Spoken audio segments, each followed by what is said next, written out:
Hi, and welcome to the show. Subscribe at kevinmd.com/podcast and get CME for this episode by clicking on the CME link in the show notes. Today, we welcome Wendy Lau. She's an emergency medicine physician. Today's Kevin MD article is titled Resisting Burnout in Healthcare, Empowering Inner Practices. Wendy, welcome to the show. Thank you so much for having me. And again, thank you so much for all you do for our physician colleagues and also for the public, general public. It's so amazing. Thank you. Well, thank you so much for writing and coming on the show. Excited to hear your story. So before getting to your article, just briefly share your story and journey. Well, I'm an emergency medicine physician. I was trained, I went to school and trained in New York City. I trained at Kings County and Brooklyn. Wonderful training, very rigorous. But even right after residency, I was starting to see myself getting burnt out. And then I started working and then realized that I would like to combine my spiritual journey, which is my meditation practice that I've had since med school, with my medical training, which I feel like has been two different worlds. I feel like I haven't been able to really bring that kind of compassionate that I've been trying to cultivate in my sitting practice and other practices into medicine. I felt like the system wasn't supporting it and I wasn't able to do it myself. So I was getting more and more into my spiritual practice in order for me to really figure out how to be a better physician. And so that's where all this whole thing came from. My book that I just wrote, Inner Practice of Medicine, is really bringing those two worlds together. And I feel like it's a hole in medical education that we haven't really resolved. So talk more about your spiritual and meditation journey. Well, in the beginning of medical school, I kind of had a feeling that I needed something more. I knew that there were, courses out there like narrative medicine and Rachel Naomi Remen's courses, but I just didn't really feel like I was able to connect with my humanity through medical school. So I started meditating the beginning of medical school, doing yoga. And also on the side, I was also doing kickboxing and competing and all of that, just to find a balance with my medical education. And right after residency, I met my Buddhist teacher. It was when I decided I wanted to do a medical journey, like a pilgrimage. And I found her. She's been doing these high mountain journeys in Nepal and Tibet, where she brought Western medicine to places where it didn't really exist at that time. And I was able to join that journey. And through that, really realized that there was things that I really needed to learn to be a better physician. That journey showed me that there are ways in practicing medicine where we can be more connected, we can be more compassionate in ways that are not transactional. So that was how I got to that point where I decided that I needed to deepen my spiritual journey in order to be a better physician. Now, your Kevin MD article and your book, of course, intertwines your spiritual and medical journey. It's titled Resisting Burnout in Healthcare, Empowering Inner Practices. Tell me how your article came together. It was actually an email that started with an email with my residency program director, who is now in Kentucky, Chris Doty. We were talking about how I sent him my book and I said, this is what I wrote and I wanted to see what you think. And he read it and thought it was amazing. But he said that one of the things that he struggles with is that whenever he brings these kind of practices, these kind of ideas to people, they tend to say, well, but the system is a big problem. How are we going to overcome that? And are we really, bypassing what is happening in the system by, that whole thing with having resilience classes, mindfulness classes? What is that? I mean, is that really helping us? And so I said, I totally hear you. And I agree that a lot of that push of mindfulness classes and resilience classes doesn't really look at the fact that we are actually still working in a system that has a lot of problems, working in a system that is creating moral injury. So in my book, it's more about seeing that clearly first.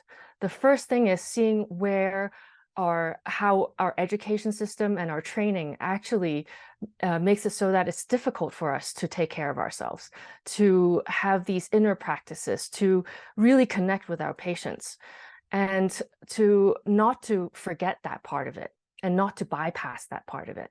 So it came out of this conversation with one of my mentors, and that's how I started writing this article, and I figured other people would need to hear it too.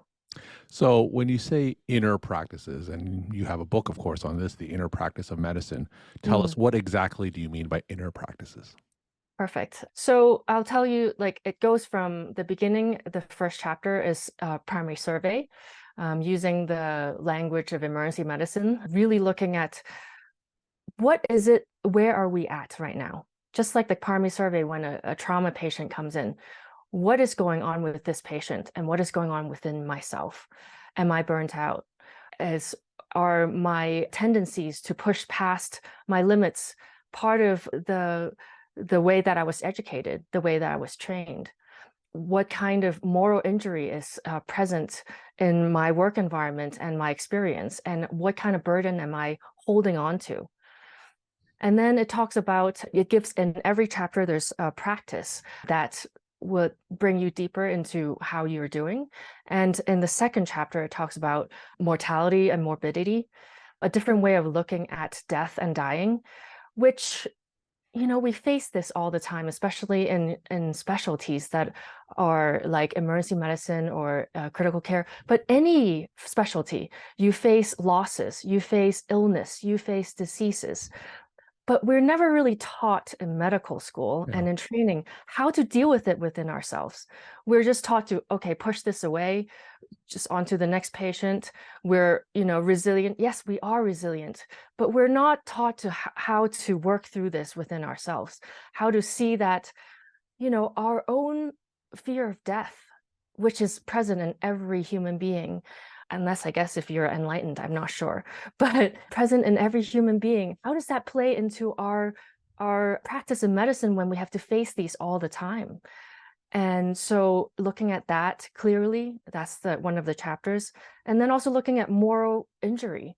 What is it? What does that mean to have moral injury in this system that is really geared towards profit, unfortunately? And the way it pushes us into doing things that we are not aligned with, like seeing our patients way too quickly, and not being able to take care of other patients who may not have the means, in situations that are difficult. How do we deal with that? And how do we look at that clearly and not blame ourselves? A lot of physicians I talked to when I was doing these one-on-one sessions with physicians during the pandemic is that they're very morally injured, but they don't even know how, they don't even have the language to explain that and to work through that within themselves. So that's what that's about. And then other things in my book talks about compassion and our misunderstanding of compassion and our thinking that not having compassion is our fault, but really it's not. It's because, we don't, our environment is not set up to elicit our natural compassion. And we're also not trained. And compassion is a trainable skill. I just have another article that just came out in MedPage that talks about this. And compassion is a trainable skill. It's not a personality type. It's not something that we should feel shame when we don't have. It's because we need to look at it as the fact that the system is not set up for us to bring this up within ourselves. So we need to train ourselves in order to use it as a resource for our patients, but also if you can feel compassion for your patients in your interactions, it also fulfills us. It's a resource for us. And we feel more fulfilled in our work if we can feel that. And we are trained in this skill. So now, you mentioned earlier that so many physicians come to you morally injured, and I talk to a lot of physicians in that same scenario as well. Walk us through a hypothetical situation where you could advise them to use inner practices to address some of that moral injury. Give us, even could be a real life example or a hypothetical scenario of your inner practices in action so my audience can see how that's illustrated. I'll give an example from just the other day. I spoke to an emergency medicine physician in Kansas. I had opened these sessions in order to talk to people who's maybe have read the book and have questions. And his question to me was that for example, the other day, he was running a code and the patient died, and he didn't have time to go back and talk to the patient's family. Maybe that is, and he said, so what do I do about that? Because, I was so busy in the ED, I had to see so many other patients. Now I feel bad. And that's part of my baggage of moral injury. And what do I do? So I said, yes. I mean, that's a really good example. And of course, there are times when we really don't have time to talk to them. But there's also a kind of prioritization of our time that we have been conditioned by the priorities of the system. So for example, in emergency medicine, of course, we have to see the next patient. There's so many things we have to do. And so in our minds, talking to the patient's family is not on the top of our priority list. And then afterwards, we feel bad about it. But what if we remember that this can cause us moral injury? What if we, at the moment, remember that this is something that is important, not just to the patient, but also to us? And maybe even if we can find 2 minutes to go and talk to the patient, or call them afterwards, or call the family afterwards, not just for the patient, it is for the patient's family, but it's also for us. But if we really, really can't do that, can we forgive ourselves? Can we take a moment and remember that we've done the best we could? We've done the best we could in the code, and then we've done the best we could in our work that day because we needed to see the next patient. If we really can't go back, how can we forgive ourselves in order to not take that burden on and keep feeling bad over and over and over again? So my advice to him was to just take a moment and review that day and really feel into that feeling that I've done the best I can, even though it wasn't perfect. It's not perfect, and it's never going to be perfect because we're dealing with high stakes environments and very busy environments. So take a moment and know that even though it's not perfect, I've done the best I can. And I forgive myself for all those things that were left undone and left unsaid. And now I can go on without holding on to this burden. Now, what kind of resources are available for physicians who want to investigate how to apply some of these inner practices? There's obviously your book. What other resources can they turn to if they want to pursue this path to dealing with their moral injury or burnout? Yeah, I think there's a lot of really good resources out there. Like, Wendy Dean has a lot of resources about moral injury, and other physicians have been writing on that quite often. I also have really wanted to connect with physicians. So I've opened my calendar for sessions if you want to talk to me. I get like 20-minute sessions if you, just like the physician who talked to me the other day, he just signed up on my website. And I think the biggest resource is to give yourself time. Is to give yourself time to ask yourself these questions. Why am I here? Why did I do this? Why did I go through this path in the first place? What is my intention and my motivation? And really that time with yourself, the time with maybe walking out in nature and just giving yourself the time to connect back with your intention is so important. We're talking to Wendy Lau. She's an emergency medicine physician. Her KevinMD article is titled Resisting Burnout in Healthcare, Empowering Inner Practices. Wendy, tell us some of your take-home messages that you want to leave with the KevinMD audience. Take-home message is you are doing the best you can in whatever environment that you are working in, even if it's not perfect.